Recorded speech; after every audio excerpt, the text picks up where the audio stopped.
Olá, que prazer estarmos novamente aqui no nosso programa Sala de Imprensa. Muito obrigado pela sua preferencial e especial atenção para com o nosso programa. E como sabem, a gente sempre procura trazer personalidades, autoridades, enfim, alguém que de alguma forma possa contribuir, não é? Elucidando fatos, trazendo informação, enfim, é uma comunicação de qualidade. Isso nós primamos aqui na Associação Paulista de Imprensa e também com os nossos programas do Sala de Imprensa. E hoje nós exageramos, porque trouxemos duas grandes autoridades. E uma autoridade parlamentar que tem uma vida, um currículo todo voltado para a vida pública, não é? Dedicado como homem que é, no sentido do mais puro e projeto, não é?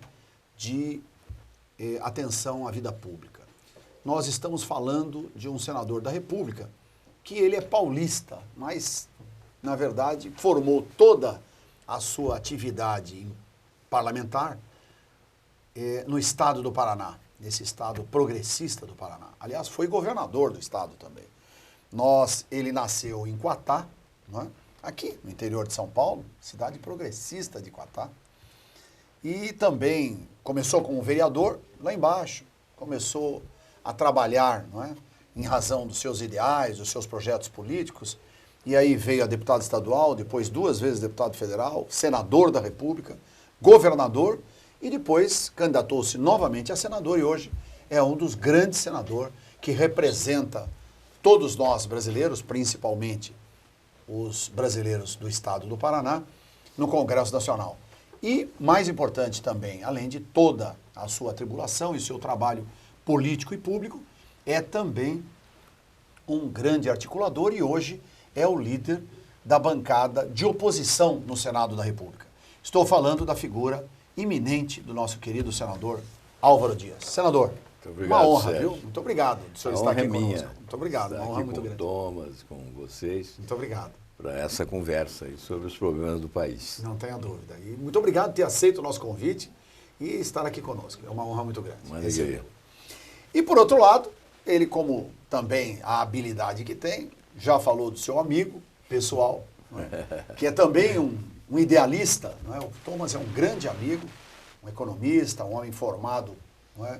Dentro das lides acadêmicas, tem uma grande empresa na área de direitos autorais, na área de marcas e patentes, e já há muitos anos, há mais de 20 anos, vem carregando essa grande bandeira, que é a bandeira do movimento federalista.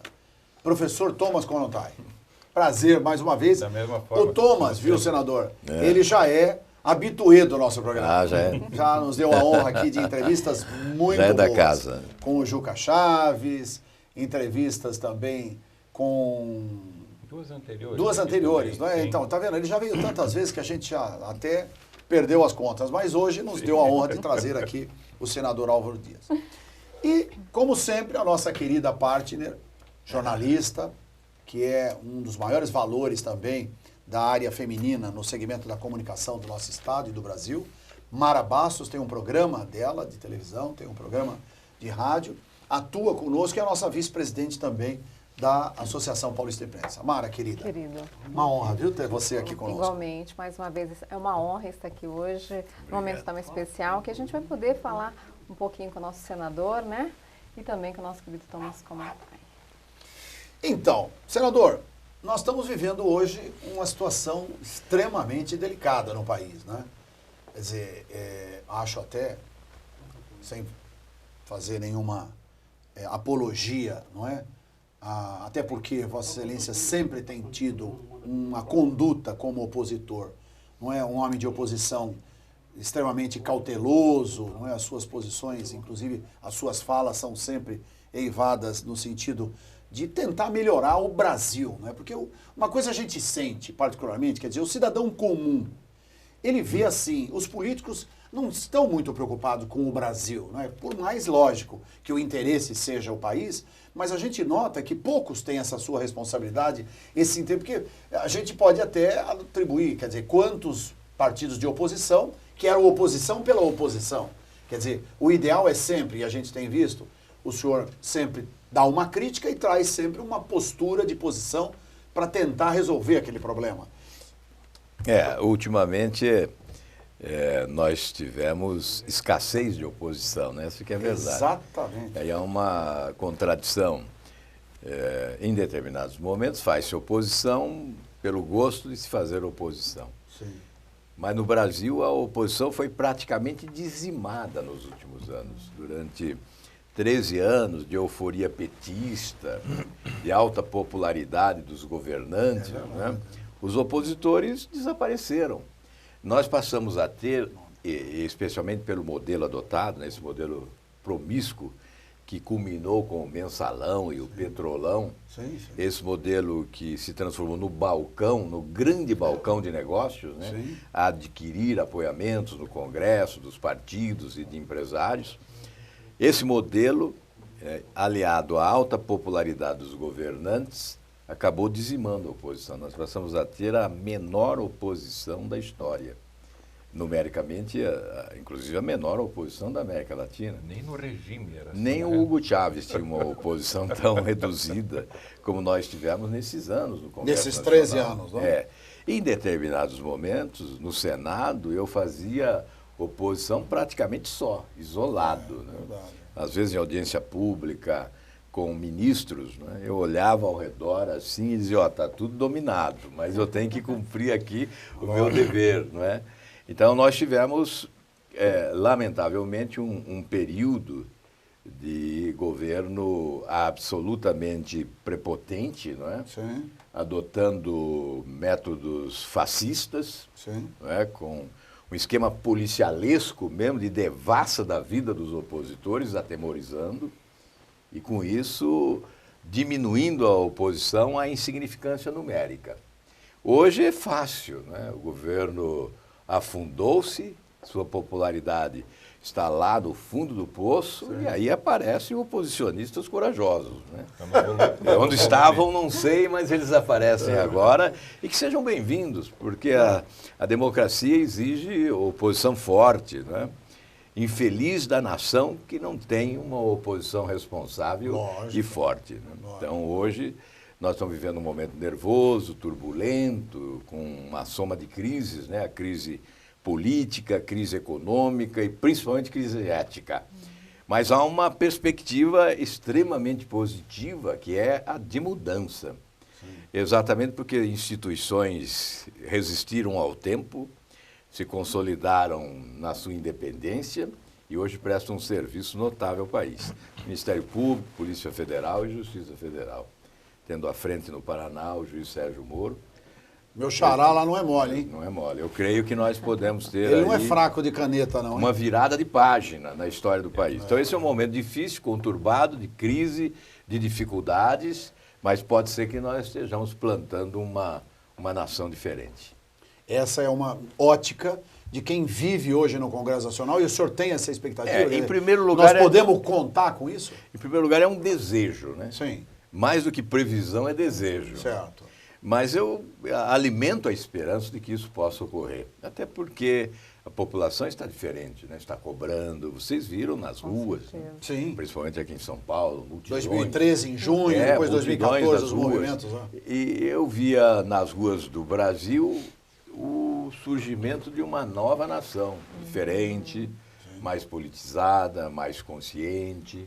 Isso é essencial para plantar o futuro da nossa gente. Eu creio que é possível, sim. Aliás, nós temos que alimentar a esperança das pessoas, porque hoje há uma desesperança enorme. Isso que é fundamental. A crise se aprofundou de tal forma, criando dificuldades quase que intransponíveis para muitos, né? O desemprego está aí, a inflação galopando novamente, né? Que perdeu-se a esperança. Então, nós temos que alimentar esta esperança. Afinal, esse país tem potencialidades extraordinárias. Então, eu, sinceramente, procuro alimentar essa esperança. Primeiramente, em mim próprio, né? Para que eu possa convencer os outros, eu preciso estar convencido. Lógico, né? lógico. De que há uma luz no fim do túnel. Né? E nós temos, sim, a esperança de que o Brasil possa mudar para melhor. Se Deus quiser. Meu querido amigo professor Thomas Korontai, dentro dessa linha que o senador acaba de expor aqui para todos nós, enfim, sabemos, né? O Brasil é a 7ª economia do mundo, Quer dizer, nós não somos um país como antigamente, que tinha todas aquelas inseguranças. Nós temos aí realmente mais de 300 bilhões, né, de dólares em reservas. Quer dizer, eu acho que tudo isso tem um ponto importante. Quer dizer, acho também que esse problema do petrolão, lógico, tem o escândalo todo, tem as questões de ordem de corrupção, mas fundamentalmente tem grandes interesses econômicos, não é? E aí eu sei que o ilustre amigo luta já há muito tempo com o movimento federalista. Sim.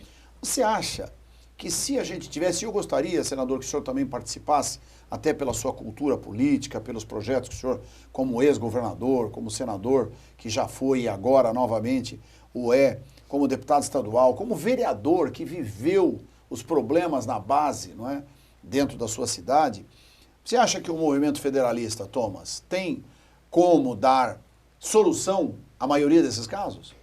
Veja, Sérgio, na verdade, a minha visão e a visão de muitos federalistas é de que os problemas do Brasil hoje, eu acredito que o senador também enxergue desta maneira, são sistêmicos. Né? Porque você tem problemas no judiciário, você tem problemas no legislativo, você tem problemas no sistema tributário, você tem problemas na gestão administrativa, quer dizer, existem inúmeros problemas e eles estão sistemicamente encadeados entre si. Certo. Né?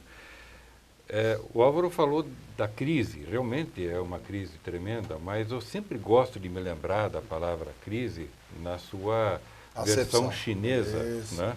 De que a crise traz... O ideograma chinês, né? Traz a grande oportunidade de transformações. Exato. E o Álvaro, é o que nós estamos vivendo. Né? O Álvaro colocou muito bem isso, né? Porque existe um outro aspecto também, as pessoas estão enxergando muito a crise, mas eu também enxergo o fortalecimento das instituições. Também, né? Por quê? Porque pessoas que você achava que nunca seriam tocadas, vamos colocar assim, né? Para não usar a palavra escolarinho branco. Né? Mas não, e empresário no quilate. Não só empresário. E o Marcelo Odebrecht, dono da maior empreiteira da América Latina, uma das maiores do mundo. Exatamente. Operadores, pessoas que estavam dentro de um sistema bastante blindado, né? E de repente estão caindo como um castelo de cartas, né? O dominó, vamos colocar assim, um após o outro. Né? E isso eu vejo, no começo a gente sempre desconfiava, não, isso é queima de arquivo, isso é eliminação de inimigo, coisa e tal. Mas quando você vê que o negócio, existe uma sequência lógica, derrubando pessoas que antes seriam intocáveis, peraí. Está mudando. Tem coisa mudando e as instituições estão absolutamente Eu soube fortalecidas. que estava mudando quando nós vimos o senador de Brasília, fortíssimo, não é? Ser preso há coisa de uns 8 ou 10 anos atrás, não é? O senador... Sérgio, o Grupo OK. Não, Luiz Estevam. Luiz Estevam. No episódio riquíssimo, milionário do Tribunal do Trabalho de São Paulo, não é? Quer dizer, quando ele foi algemado e preso na Polícia Federal, no prédio da Polícia Federal, eu falei, graças a Deus esse país está mudando. Não é? Mudar aquele conceito de que só vai para a cadeia o pobre. Né? Pobre, prostituta e negro. Né? Hoje nós estamos vendo que os tubarões também estão sendo presos. Isso é ótimo, porque você começa a dar um ponto... E Curitiba está dando as boas-vindas a eles, né, nos nossos presídios lá. Todos, na capital paranaense. Inclusive eu coloquei no meu perfil, né, de que nós temos que aproveitar a oportunidade que empreiteiros estão sendo presos para aproveitar e reformar os presídios. Né? Agora uma coisa também. Isso é um estímulo para essa reforma mais barata. Né? Como jornalista... Começa a trabalhar lá. Aí haverá o subfaturamento. Né? Em nome da necessidade pessoal. Então, como jornalista, a gente tem a necessidade de falar. Na verdade, a gente sabe que foi feito esse cartel, não é? E agora a justiça, através da imprensa, principalmente, conseguiu debelar toda essa emaranhado de informações, que tudo isso também é muito difícil e tal, né? Agora, deve-se também, querido senador, não é um processo também inerente à burocracia, ao cartelhalismo, quer dizer, a esse processo também já extremamente de cultura portuguesa e tal, que tudo precisa de carimbo, quer dizer, quanto é aquele esquema de criar dificuldade para vender facilidade? Quer dizer, Não, o que eu acho que a causa essencial é o aparelhamento do Estado. Essa é a causa O Estado essencial. foi aparelhado. E ele teve que crescer, inclusive, para poder cooptar mais gente. Né? Por isso criaram mais ministérios, diretorias, secretarias, diretorias, empresas, agências reguladoras, cargos comissionados, Você viu o caso da Petrobras, né? mais de 24 mil cargos comissionados. Né? A própria Petrobras foi aparelhada, então isso puxou para baixo quantidade de empregos a da qualidade Petrobras hoje. técnica, né? Porque técnicos qualificados foram substituídos por representantes de partidos políticos, indicados por partidos, que quase nunca indicam o melhor, mas indica para outros melhor objetivos. filiado, o melhor padrinhado. Isso abriu as portas para a corrupção. Abriu as portas para a corrupção. A impressão que fica é que cada nomeado tinha uma missão, arrecadar X a pretexto de alimentar projetos de poder. Por isso que no Mensalão o desenho foi a existência de um complexo e sofisticado esquema de corrupção em nome de um projeto de poder de longo prazo. Entendi. Foi a definição do próprio procurador Antônio Fernando, Sei. quando denunciou os 40. Aliás, Entendi. depois reduziram, mas foram denunciados 40, né? Simbólico isso, Simbólico. 40. Né? Alibaba e os Alibaba. 40 ladrões. Agora imagina-se que estão chegando próximo do Alibaba, né, das investigações da Lava Jato. Na verdade, a conclusão a que eu chego é que realmente esse modelo, o modelo promíscuo, o modelo do balcão, do aparelhamento do Estado, é a causa essencial do incremento da corrupção, porque a corrupção sempre existiu. Ninguém está dizendo que a corrupção é uma invenção moderna, ou é uma invenção desse ou daquele partido. A corrupção sempre existiu e é sistêmica realmente. Agora, os índices de corrupção cresceram exageradamente em razão desse modelo. E a conclusão? Ou nós combatemos esse modelo, derrotamos esse modelo, substituímos esse modelo, ou o Brasil não vai alcançar os índices de desenvolvimento econômico compatível com a sua grandeza, com as suas potencialidades. Então, as mazelas existentes, as dificuldades presentes, são decorrentes principalmente desse modelo promíscuo que estabeleceu uma relação desonesta entre os poderes, principalmente o executivo, o legislativo, os partidos políticos e o setor privado. Que o setor privado, a meu ver, é sempre o menos culpado. Sim. Culpado maior é quem governa, porque é quem toca a música. O setor privado acaba dançando a música que toca. Exatamente. Se você tem um governo sério que impede o superfaturamento, exato. não acontecerá o superfaturamento. Porque Se você tem um governo sério que valoriza a competência privada, vai prevalecer quem tem mais competência e não quem paga mais propina. Né? Porque Então, a culpa maior é sempre de quem governa. Porque o senhor vê, o caso específico da Odebrecht, né, é uma grande empreiteira, é uma das maiores empresas, não é, de obras, de grandes obras no mundo. Porque a Odebrecht, ela atua na África, ela atua nos Estados Unidos, ela atua em vários países da Europa, Portugal.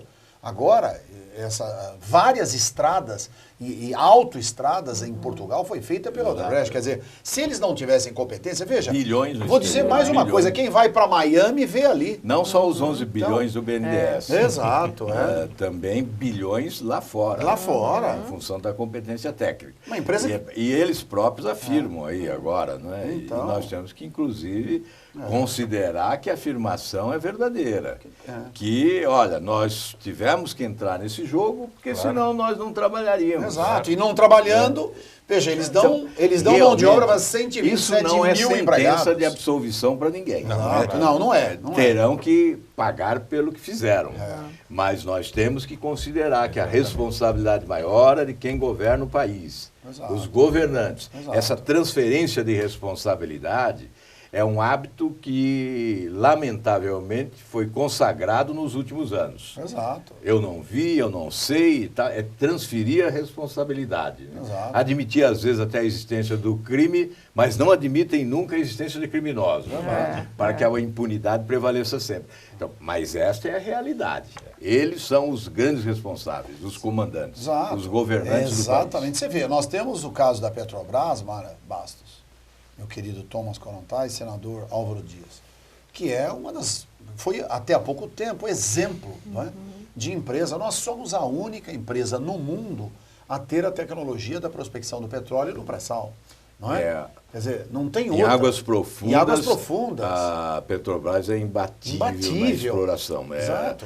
Tecnologia é imbatível internacionalmente. Na exploração do petróleo em águas profundas. Exato. Então, veja, nós temos... Qualificação técnica, Exato. A Petrobras tem quadros extraordinários. Engenheiros lastimável, né, que essa empresa tenha sido assaltada. Assaltada. Né? Foi assaltada. Quer dizer, eu fico pensando com a cabeça do empresário, não é? Da pessoa que vive da Petrobras, que precisa da Petrobras. Quer dizer, a insegurança que essa família e que milhares de famílias estão vivendo. Porque você tem aí uma meia dúzia de vagabundos, de pessoas que usaram, mas a grande maioria é boa, não é? Quer dizer, a grande maioria são pessoas de bem, pessoas que querem fazer da companhia o que fizeram. A Petrobras chegou até 3, 4 anos atrás a ser a segunda maior empresa no ranking das grandes multinacionais do mundo. Empresa fantástica. Não é? Quer dizer, superando o GM, superando o Ford, superando... Era a 12ª empresa Detroit Oleum, que é uma grande... E hoje é a mais endividada empresa do mundo, com mais de 300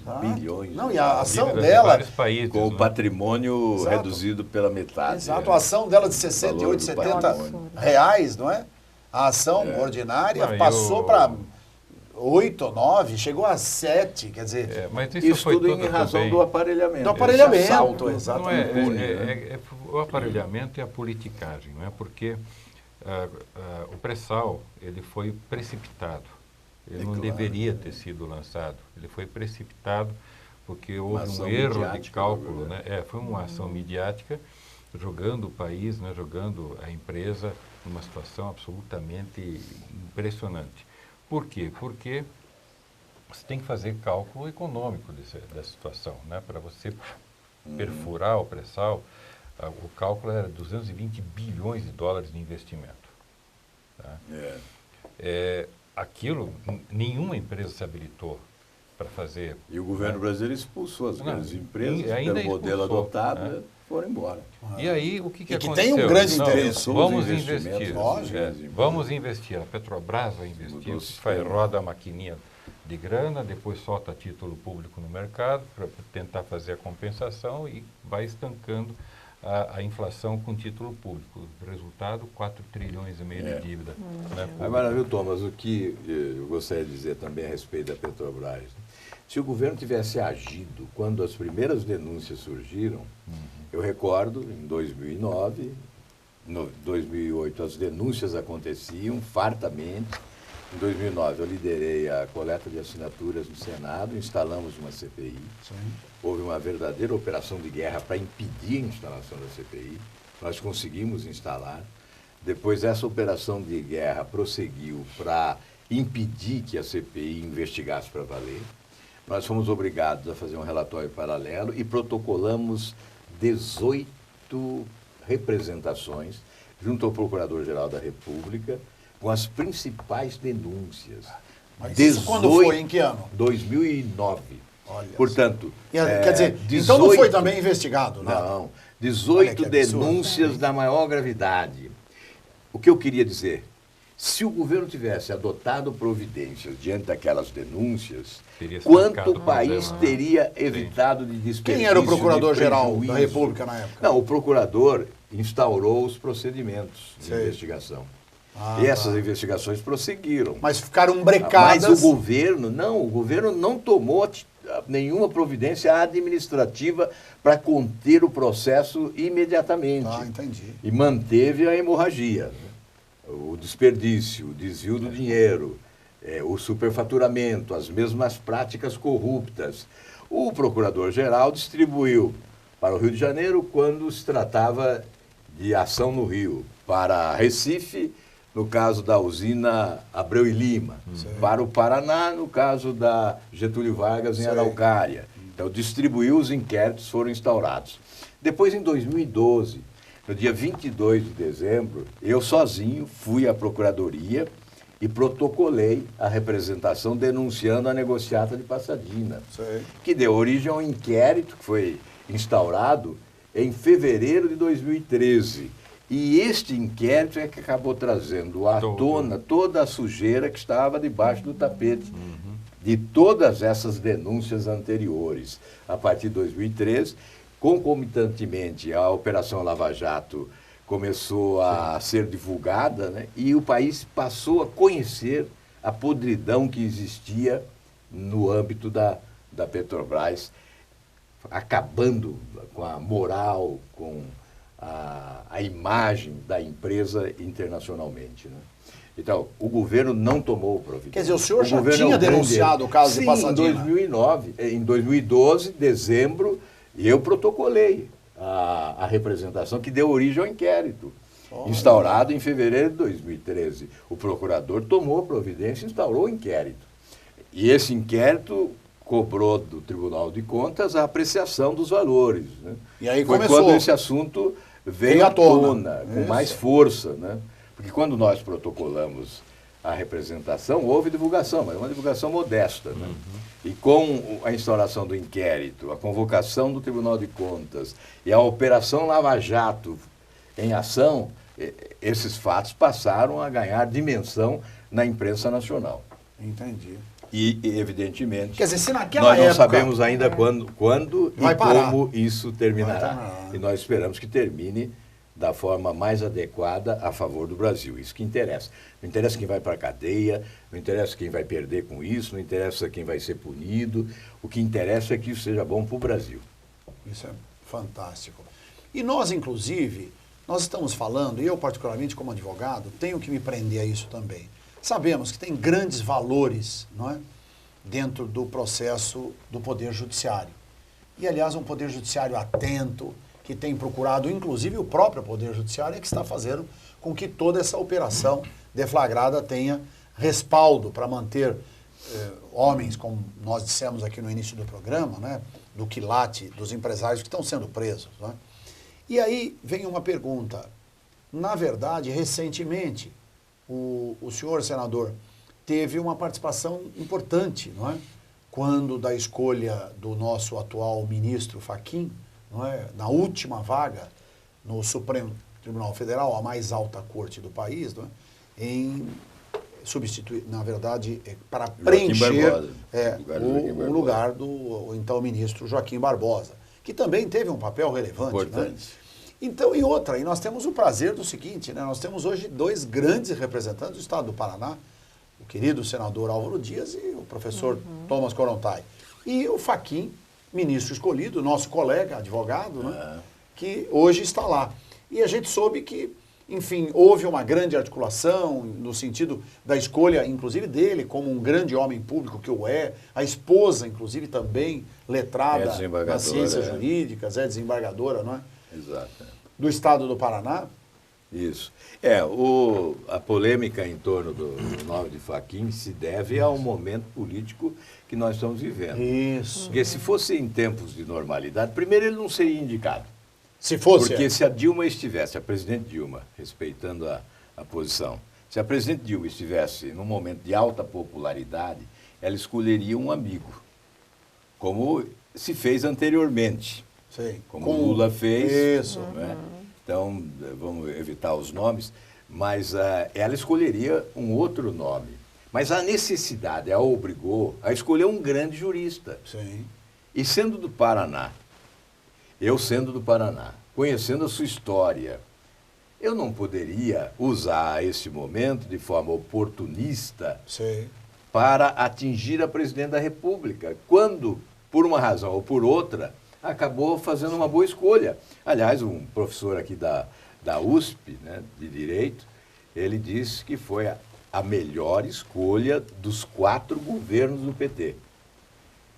O Fachin tem um conceito incrível no mundo jurídico nacional e até internacional, com presença em Portugal, no Canadá e na Alemanha. Sim. É um dos maiores juristas do nosso tempo no Brasil. Sim. Isso é reconhecido pela academia, pelos institutos, pelas associações de magistrados, enfim, por procuradores. Pela erudição, Os pela militantes cultura. do direito, né? Ele o mundo jurídico essencialmente tem o notória... reconhece, notório saber jurídico, jurídico, reputação ilibada. ilibada, mas quiseram carimbá-lo com factoides, né?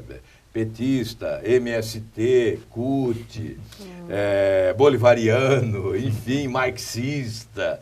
Ora, tem uma paciência, a santa paciência. O Fachin tem uma trajetória conhecida lá no meu estado. Né? Sei. Então, isso Não não coaduna. condiz com a realidade. Perfeito. Isso não é verdadeiro. Eu não vou aqui entrar em detalhes. Claro. Para Um testemunho desmentir, dessa que agora envergadura é importante. Agora o que vale é a né? atuação dele. Para esclarecer, né? né? A atuação dele no Supremo é que vai desmentir os factoides que foram lançados na esperança de impedir a sua nomeação. Mas eu considero que houve muito mais um ataque à figura da Presidente da República, porque pela Constituição cabe a ela indicar. Isso, exatamente. Não existe outra alternativa. Alguns passavam a ideia de que nós poderíamos fazer outra opção, mas não existia outra opção. Ou era o Fachin ou era nada, não é? Entendi. Então não havia nenhuma outra alternativa. Mas eu tenho certeza que ele vai honrar o Supremo Tribunal Federal, as melhores tradições do Supremo, uma instituição onde estão fincados ali alicerces essenciais do Estado de Direito, pelo conhecimento, pela sabedoria, pelo talento e pela postura ética. Sim. Eu tenho certeza que não haverá decepção em relação ao Fachin, pelo que conheço da sua história. Que bom. Assim seja. O Joaquim Barbosa foi criticado duramente quando indicado e saiu aplaudido. O Aires Brito, filiado ao PT por essa razão, também foi criticado. Lógico. E saiu aplaudido. aplaudido. E eu tenho certeza que Aliás, o ministro mesmo com o Fachin. O ex-ministro Carlos Aires Brito é vice-presidente do nosso Conselho Superior, presidido pelo jurista professor Ives Ganda da Silva Martins. É uma honra. O próprio Ives Ganda Exato. manifestou seu apoio público. E não digam que o Ives Ganda é um homem de esquerda. Não. Né? Ele não é um bolivariano. Não, nunca foi. E ele apoiou. Nós tivemos, na verdade, apoiamentos da esquerda E da direita. Né? Da Opus Dei à extrema esquerda. Então não há nenhuma, suspeição em relação ao preparo, ao talento, à postura ética do Aos valores Edson Luiz que ele Fachin. tem. E é com esses valores que ele vai para o Supremo. Senador, agora uma pergunta de povo, tá? Do povo Tá, brasileiro. ok. Nossa crise econômica está tão latente agora em 2015, nós estamos caminhando para o segundo semestre, onde geralmente o Brasil começa a caminhar já devido ao final do ano. Nós não vemos mais essa projeção para final de ano e muito menos para 2016. Existe alguma forma, existe algum estudo que está sendo feito, alguma medida para que a gente possa ter alguma expectativa, né? Esperança que melhore alguma coisa? A expectativa é dramática, né? Porque é de um crescimento negativo, né? De 1,5%. Negativo. Apesar da força da agricultura. Não fosse a agricultura, seria ainda Mais negativo. Mais negativo. Então, isso é histórico.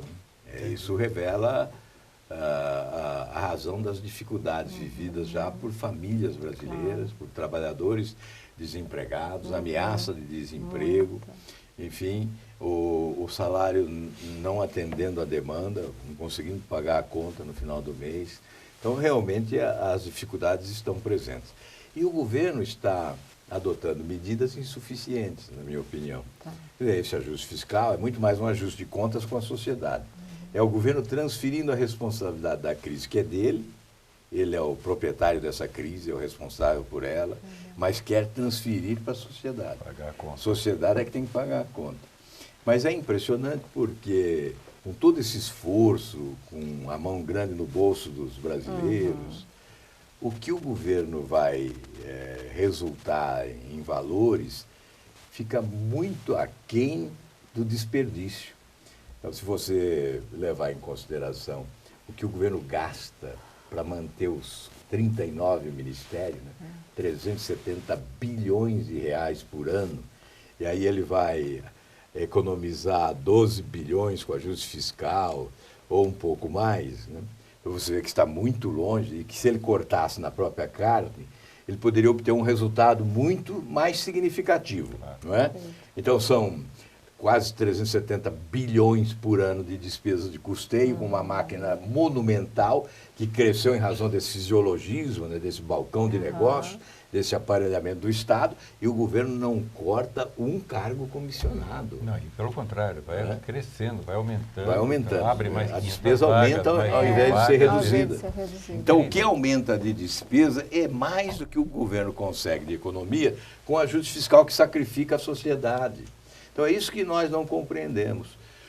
Nós achamos que será muito difícil superar esta fase. Temos que buscar alternativas para reduzir o impacto da crise sobre a população, né? Temos que colaborar e contribuir, mesmo na oposição, mas nós só acreditamos em mudança real, que possa implicar em crescimento econômico, em retomada do crescimento econômico através do voto. Portanto, é o processo democrático. Não tenho dúvida. A mudança através da eleição.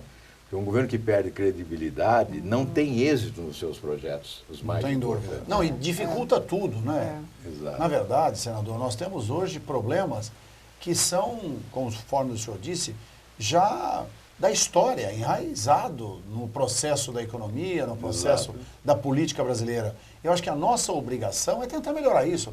Eu sempre insisto aqui nesse programa, nós somos a 7ª maior economia do mundo. Potencialidades temos. A potencialidade temos. Nós temos terras agricultáveis, são 7,5 milhões de quilômetros quadrados. Quer dizer, nós temos 15 mil quilômetros, tá certo? De fronteira, não é?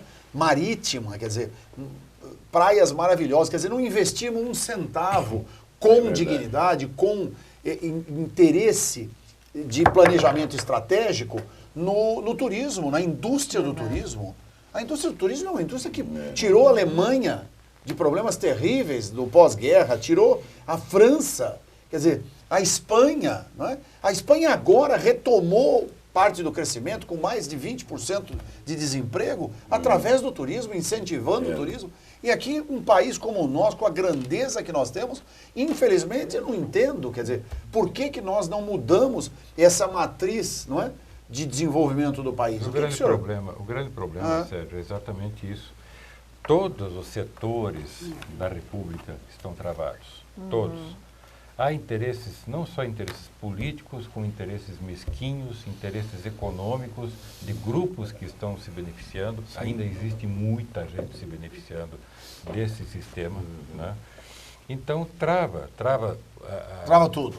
O setor do turismo, trava a indústria. O Brasil está se desindustrializando. Um dos maiores problemas do país é a ausência de executivos competentes e qualificados. Esse é o problema. Na atividade pública.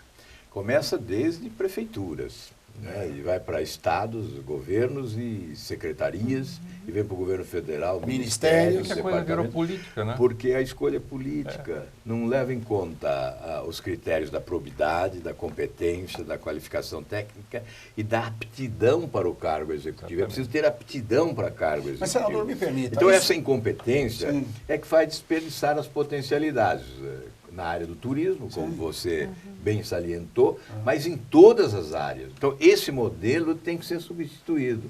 Nós podemos discutir turismo, discutir outras questões, ajuste fiscal, crescimento econômico, desemprego, inflação, taxas de juros, e nós vamos sempre voltar ao modelo que é a origem de tudo isso. E é um modelo excessivamente centralizado em Brasília. Não seria isso também? Um modelo a centralização. tributário. O pacto federativo tem que ser revisto, né? Um modelo tributário absolutamente equivocado, porque nós tributamos todas as etapas de todas as cadeias produtivas. O Brasil é o único país do mundo que faz isso.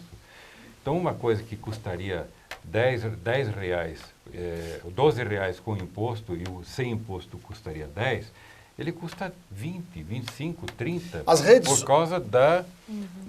Da bitributação. Não, Ou da politributação. Da politributação, não é nem bi, é É a poli. tributação em Imposto cascata. Isso, sabe? tributação em cascata. Enquanto o Brasil não acabar com isso, ele não A vai reforma conseguir tributária é ser essencial. competitivo. Mas você colocou uma questão fundamental, que é o sistema federativo. Hoje esgarçado. Né? Claro. As injustiças são flagrantes.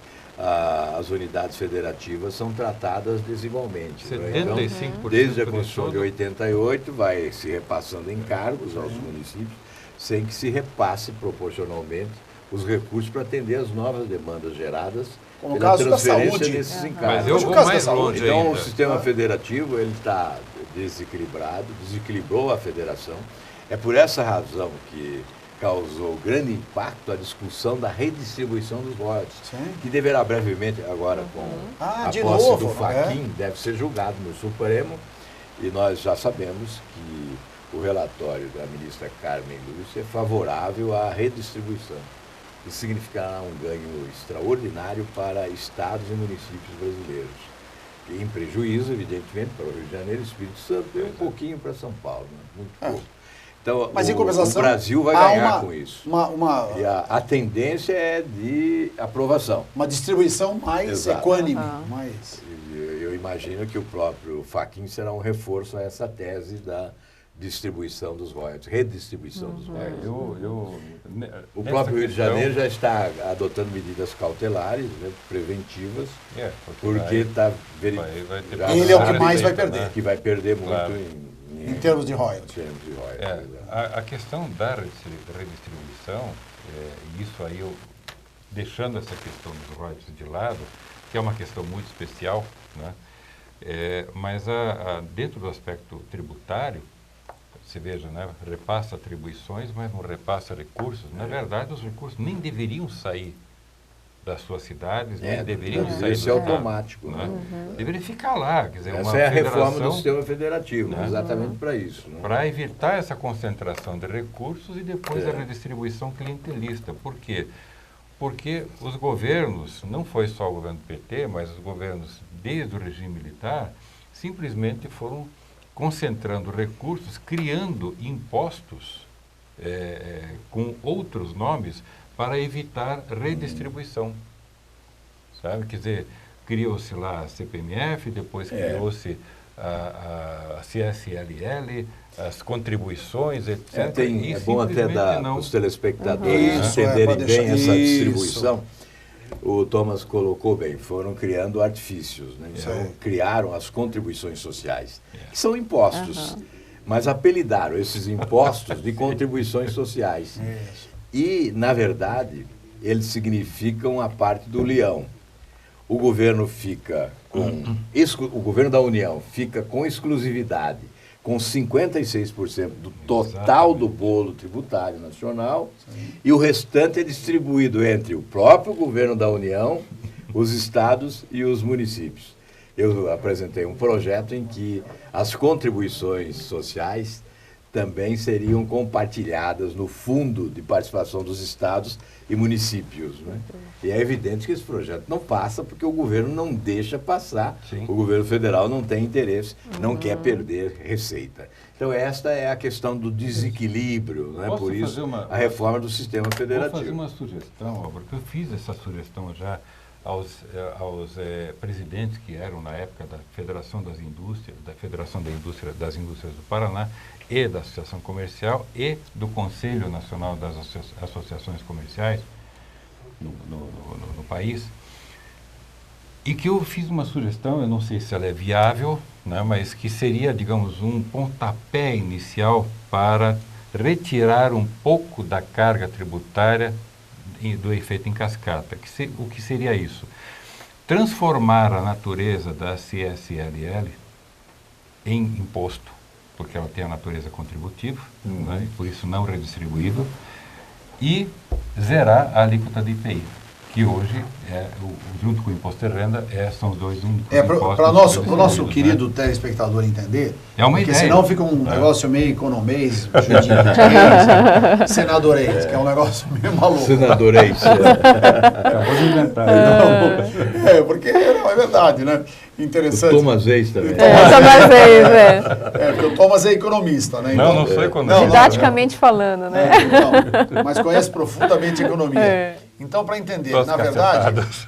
a CSLL Contribuições sociais. são contribuições sociais do líquido, do lucro líquido. do lucro líquido das empresas, não é? Quer dizer, que também... Exato. Porque é daqui também que vai para os S's. Mas Só para vocês terem a uma ideia, sugestão os do S's Thomas, também têm uma exato, participação importante. tem. Não é? A sugestão do Thomas cai exatamente naquele terreno da redução das alíquotas. Né? Isso. Então, hoje pregam a volta da CPMF, que seria uma tragédia. Uma porque, tragédia. Pelo amor de Deus. mais imposto ainda, ninguém aguenta. Né? Yeah. Mas seria uma redução das alíquotas e dos impostos existentes, tarifas. E também nós teríamos aí... E a proposta de 4 ou condensar 5 tudo. impostos. Né? Você quer ver? 4, 5 impostos, tem gente que prega imposto único. Isso. Mas não há, eu creio que para estabelecer justiça fiscal e tributária, nós poderíamos definir aí exatamente... Não, Dois, 4 ou três 5 impostos, Não, isso. porque veja bem uma coisa. Hoje é uma quantidade exorbitante. mais de 30. Quando? Aliás, esse modelo atrasado nosso, né, que não é nem terceiro mundo, é de quinto, sexto mundo, né, ele nos coloca em desvantagem com os países mais avançados Claro. do mundo no momento das nossas exportações Exato, acontecerem, especialmente exato. de produtos primários. Não, e o caso dos portos Então, é uma também. desvantagem, porque o sistema moderno da Europa, o sistema moderno Exato. dos Estados Unidos, É, né, nos exatamente. coloca em tremenda desvantagem. Não, você quer ver uma coisa? O IPI, por exemplo, foi O usado... imposto de propriedade industrial. Exatamente. Ele foi usado pelo governo, inclusive fazendo caridade com o chapéu dos Cortesia estados, com o né? chapéu dos prefeitos, dos dos municípios. estados e tudo. Quando eles diminuíram, faziam uma pequena renúncia fiscal... Houve a guerra do IPI, não, né? pequena Com os renúncia estados, fiscal, o que aconteceu? Os preços diminuíram de tal forma que incentivou o consumo Exato. e conseguiram manter o voo da galinha um pouquinho mais longe, né? Porque o Brasil nunca teve um voo de águia, sempre foi o voo de galinha. E agora está se esborrachando de novo. Então, você pode imaginar se com um pouco de redução do IPI já aconteceu um incremento na economia, embora Fantástico, no seja- caso embora dos seja eletrodomésticos, forçado, né, da linha somente branca, na linha branca dos e nos carros. Carros automóveis, também. Os carros venderam para o que acontece? Se você zerar a alíquota do IPI, tira esse imposto da cadeia produtiva, né, e transforma a CSLL em imposto redistribuível, é claro, a União vai perder receita, mas ela tem que fazer a sua reforma fiscal a também, Receita né? tem que fazer a reforma administrativa. administrativa, Reduzir os estrutural. seus gastos. Claro. Né? Me Tá permitam, gastando demais. me permita uma coisa. E estabelecer uma nova política administrativa de investimentos mais diretos, descentralizados. Isso mesmo. Então, determinados investimentos que ele faz hoje, ele não fará depois, quando do resultado final da reforma tributária. Exatamente. Se nós redistribuirmos os recursos, podemos redistribuir as tarefas, né? Considerando este modelo sobretudo ainda, aos né? serviços públicos. Nem falando em Exato, mudança que é de um- modelo, né? Você veja uma coisa, hoje as redes sociais são extremamente ricas em informação. Milhares de informação, inclusive até um monte de mentirada e tal, mas cada maluco vai e acaba fazendo Coloca o que daquilo quer. o seu meio de aparecer. E tem muitos que têm credibilidade, tem blogs hoje fantásticos, não é? Sites, não é? Enfim, que dão realmente todos os dias, alimentam uma rede de informação fantástica, né? Para todos os internautas.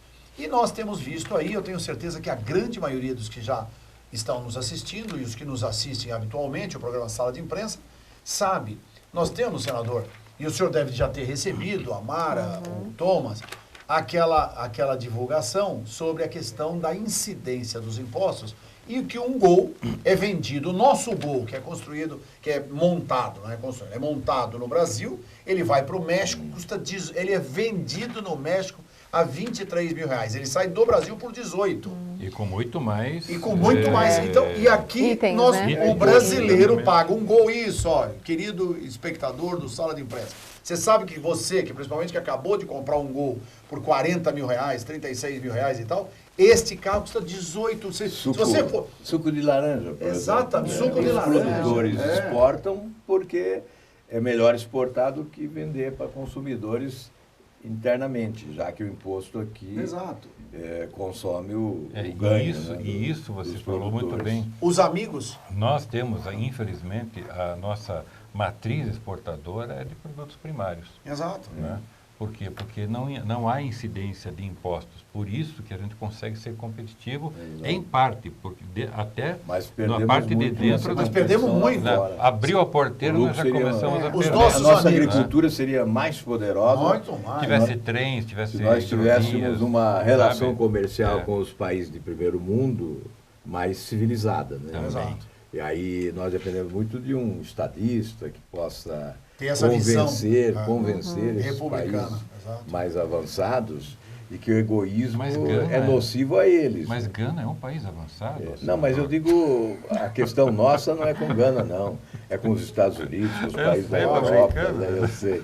Com Gana é só dinheiro do É BNDES. Gana, Dinheiro do BNDES. Agora veja uma e coisa. perdão posterior. Então, da o dívida. papo está extremamente agradável. Nós estamos aqui há quase 1 hora, Exato. senador, conversando. Estamos finalizando o Já papo. estamos Oh, finalizando, Deus. mas eu quero Senão dizer uma... ninguém nos aguenta também. Não aguenta sim, ainda mais a sua verve, a sua eloquência na exposição, foi extremamente agradável para todos nós. Eu Obrigado. queria aproveitar a nossa oportunidade para entregar em suas mãos o nosso Muito obrigado. jornal, a você, Jornal da Imprensa Paulista. quero que leve ao seu gabinete, Sim, com o maior isso, prazer. E ao meu querido amigo Thomas Corontai, Obrigado. nosso jornal da Imprensa Paulista. muito bom. Dá um takezinho aqui no nosso jornal, meu querido Aqui, Zé. ó. Isso, olha lá o Zé.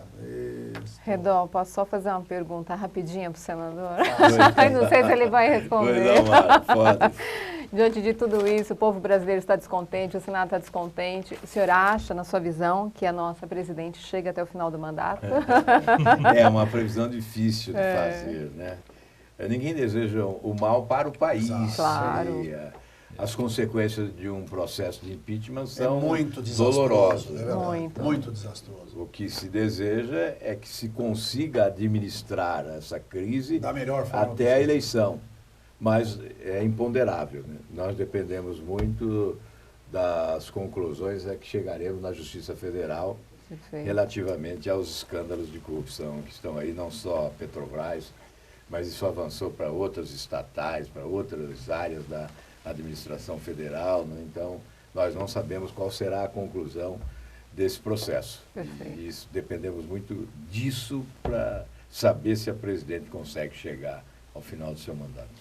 Para Perfeito. nosso momento derradeiro do programa, senador, dirigido àquela Câmara, que é a nossa Câmara 3.B78, A lente da verdade. a lente da verdade, eu gostaria que o senhor deixasse uma mensagem para a nossa Associação Paulista de Imprensa, uma entidade com 83 anos, que já esteve, não é, como participação, Guilherme de Almeida, nosso poeta, não é, o príncipe dos poetas, também advogado, jornalista, Assis Chateaubriand, Casper Libero, não é, Monteiro Lobato, todos eles já tiveram a oportunidade de sentar. As melhores tradições da imprensa brasileira. Não tenha dúvida, que Em se São confunde Paulo. com a história do Brasil. Olha, a minha admiração, meu apreço, mas sobretudo a necessidade de valorização e de reconhecimento da importância do papel da imprensa. Sim.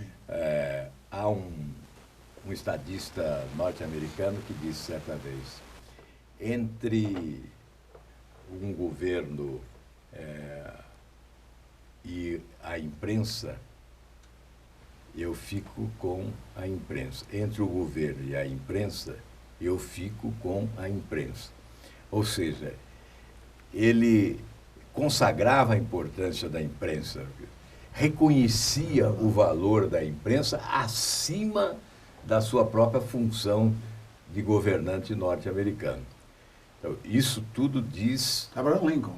Né? Exatamente. Abraham Lincoln. Isso nos leva a afirmar aqui também que nesse momento crucial para o futuro do Brasil, a imprensa exerce um papel preponderante.